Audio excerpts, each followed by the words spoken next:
napansin lang po namin, ito po muna una, sa mga balita po na inilalabas dito sa mga pahayagan at maging sa mga radyo at sa TV, hindi napapangalanan ito pong Highway Patrol Group na dumaan po dito sa EDSA Busway. Kung sino yung sakay nung van.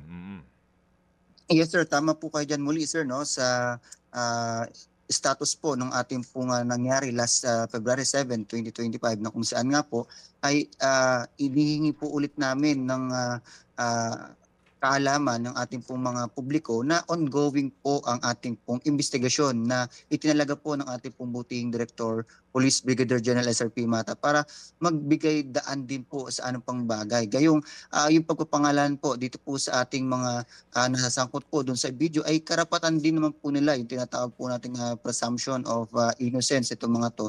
Muli, hayaan po ninyo na once po na matapos po yung ating pong investigasyon po na itinalaga po ng ating Director ay bibigay po natin po ito para po sa impormasyon ng ating po mga kababayan.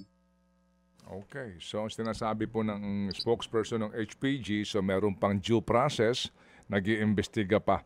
Opo. At karapatan din nitong mga sakay nung van na may escort ng HPG na itago ang kanilang mga pangalan meantime. Ganun po ba yun, Teniente? Muli sir, ito po ay kanilang karapatan din at mahirap naman din sir na ibigay natin yung ating pong initial findings dito po sa investigasyon na to. Gayong ito po ay nagpapatuloy pa. Baka po magkaroon or mahamper yung ating pong ongoing investigation para po dito sir. Opo. Naintindihan po natin yon. So, meron bang timetable, Teniente, ang ginagawa niyong investigasyon dito? Yes sir, tama po kayo dyan. Muli sir, no, last February 7, 2025, nung nalaman po ng ating director ng Highway Patrol Group, agad-agaran po siyang nagpautos na i-relieve ito pong tatlong personnel po natin na nasangkot po dyan po sa video po na yan ng paggamit at pagkaka-relate dito nga po sa EDSA Busway. At kahapon, no, February 10, ay nagtungo at nag-report naman po itong tatlong personnel po ng Highway Patrol Group dito po sa opisina po ng ating pong Deputy Director of Administration para alamin ang kanilang posisyon at kanila pong pag-submit ng explanation na paper or position para po malaman din ng ating investigation team yung kahalagahan or yung impormasyon ng side din po ng ating pong mga kasama. Okay, sige po. Sa una pong pag-aalam ninyo, ito pong Toyota van na ito, hindi po ito official na sasakyan po ng PNP. Ito ho ay private. Sir, muli po no, ang napabatid po sa atin ay ito po ay sa mga unang balita, ito po ay naturang staff car or kotse po ng isang high-ranking officer ng Highway Patrol Group. Muli po, no, ongoing pa po yung ating pong investigation. Pero muli, sinasabi na po namin sa inyo, sa ating pong mga kababayan na nakikinig po na hindi po ito sasakyan ng Highway Patrol Group.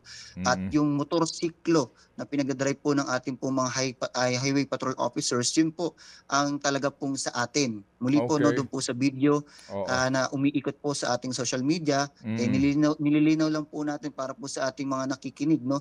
Nahati po kasi yan sa tatlong parte. Una nga po dyan, yung pagbaba po ng dalawang motorcycle ng HPG kasama po yung dalawang sasakyan na nabanggit po ninyo.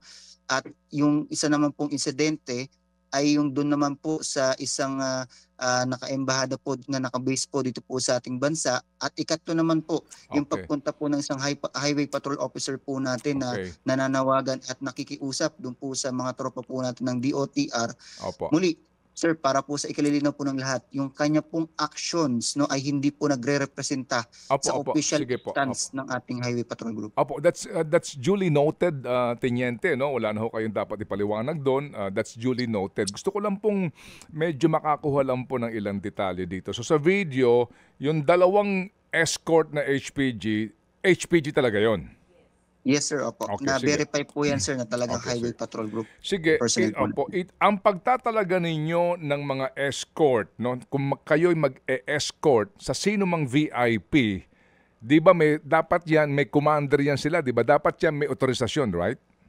Tama po kayo dyan, Okay. sir. Okay, sige. So, At isa po yan, sir, sa iniimbestigahan po natin kung ano ang dahilan ng pagkakasabit po ng dalawang personnel din po natin okay, dyan. sige po. Klaro yan. Sir, Klaro yan. Klaro yan. Kasi, opo, kung HPG talaga ito, na motorsiklo at tauhan ng HPG, may record yan.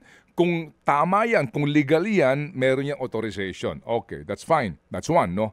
Oh. Ang HPG ang nanghuhuli ng mga illegal sirens and blinkers, di ba?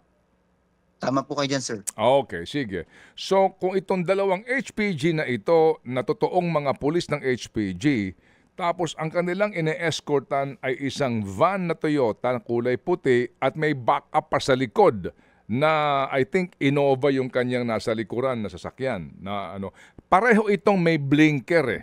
Di ba? Pareho itong merong mga dapat ay otorisado lamang na mga vehicle ang gagamit. So sa puntong yon, ano ang pananagutan ng dalawa kung illegal yung ginagamit na blinker nung kanilang ine-escortan? Tama po kayo dyan, sir, no? Naharap po sila, sir, sa PD 96 na tinatawag. Pero muli, sir, ongoing din po ang ating Yes. investigation para po dyan. At para malaman din yung kabuang penalty nito pong mga driver po, nitong dalawa pong sasakyan. Muli, ang initial na nangyari po dyan, natikitan po yung dalawa po nating, dalawa pong sasakyan po na nagmamaneho po nitong dalawang nakita po natin sa video.